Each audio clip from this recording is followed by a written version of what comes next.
Hello everyone, कैसे हो आप। आज हम क्लास 4 सामाजिक ज्ञान की वर्कशीट हल करेंगे जिसका उपविषय है पठारी जीवन शैली। बच्चों, आपको याद होगा कि पिछली वर्कशीट में हमने भारत के पठारी भाग के बारे में जाना था और आज हम पठारी जीवन शैली के बारे में जानेंगे। तो चलिए वर्कशीट हल करते हैं। वर्कशीट में विद्यार्थियों के लिए निर्देश है कि वह अपना उत्तर कॉपी में लिखकर अथवा मौखिक ध्वनि संदेश ऑडियो द्वारा रिकॉर्ड करके भी दे सकते हैं। तो चलिए आगे बढ़ते हैं। वर्कशीट में पहला प्रश्न है रिक्त स्थान भरिए। यहाँ ब्रैकेट्स में कुछ शब्द दिए हुए हैं जिन्हें चुनकर सही स्थान पर भरना है। पहला, पठारी भागों में डैश कठोर होती है। इसका जवाब होगा चट्टानें। पठारी भागों में चट्टानें कठोर होती हैं। दूसरा, पठारों में पानी की ज़्यादातर ज़रूरतें डैश से पूरी की जाती हैं। यहाँ पर आएगा तालाब। तीसरा, पठारी ग्रामीण क्षेत्रों में यातायात के लिए डैश का प्रयोग किया जाता है। इसमें आएगा बैलगाड़ी। चौथा, पठारी क्षेत्रों में डैश व डैश दाल की खेती की जाती है। तो यहाँ पर आएगा चना व मसूर दाल की खेती की जाती है। चलिए अगला प्रश्न करते हैं। प्रश्न 2, सही अथवा गलत का निशान लगाइए। यहाँ पर प्रश्न दिया हुआ है और उसके आगे सही अथवा गलत का निशान लगाना है। पहला प्रश्न पढ़ते हैं। पठारी क्षेत्रों में पशुपालन मुख्य व्यवसाय है। यह गलत है। दूसरा, पठारी भूभाग कठोर व पुरानी चट्टानों से बना है। यह सही है। चलिए आगे बढ़ते हैं। तीसरा, पठारी क्षेत्र में कुएं आसानी से खोदे जा सकते हैं। यहाँ हम गलत का निशान लगाएंगे क्योंकि पठारी क्षेत्रों में भूमि बहुत पथरीली होती है और कुएं खोदना बहुत ही मुश्किल होता है। चौथा, पठारी क्षेत्र में खनिज रूपी खजाना छुपा हुआ है। यहाँ सही का निशान लगाएंगे। पाँचवा, उत्तरी पठार में गर्मी में अधिक गर्मी पड़ती है। यहाँ पर सही का निशान लगाएंगे। छठा, दक्षिणी पठार में गर्मी व सर्दी के तापमान में अधिक अंतर नहीं होता है। यहाँ पर हम सही का निशान लगाएंगे। सातवां, पठारों में लोग घर की छत खपरेल से बनाते हैं। यहाँ पर भी हम सही का निशान लगाएंगे। चलिए आगे बढ़ते हैं।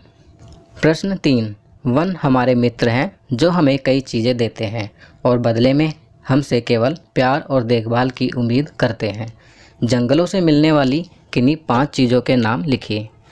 तो बच्चों, आप अपनी किताब से यह पाठ पढ़ेंगे और कोशिश करेंगे कि क्या आप इन 5 चीज़ों के नाम लिख सकते हैं। आपकी सहायता के लिए मैं यहाँ कुछ चीज़ों के नाम लिख रहा हूँ। जंगलों से जो हमें चीज़ें मिलती हैं वह होती हैं फल, सब्जियाँ, लकड़ी, दवाइयाँ, फूल इत्यादि। चलिए अगला प्रश्न करते हैं। प्रश्न 4, पठारी क्षेत्र के गांवों में पाए जाने वाले घर कैसे होते हैं।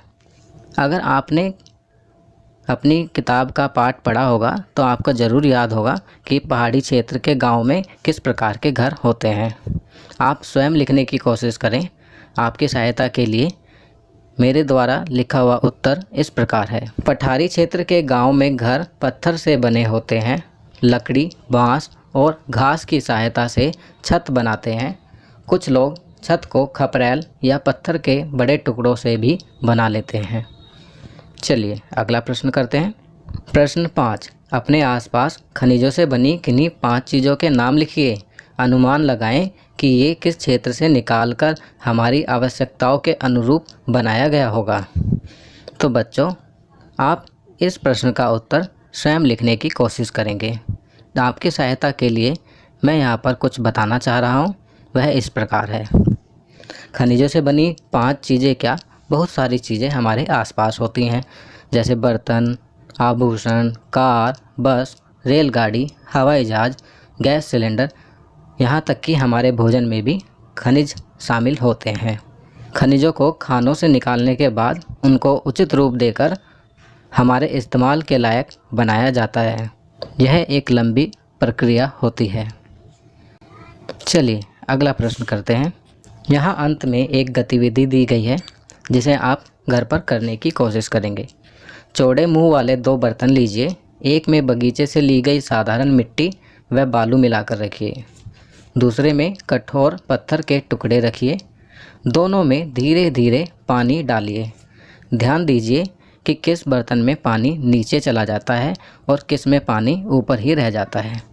तो प्यारे बच्चों, आप घर पर यह गतिविधि करने की कोशिश ज़रूर करना। गतिविधि करने के बाद आप पाएंगे कि जिस बर्तन में मिट्टी व बालू मिला हुआ होता है उसमें पानी नीचे नहीं जा पाता है, और जिस बर्तन में मिट्टी और पत्थर मिले होते हैं उसमें पानी आसानी से नीचे चला जाता है।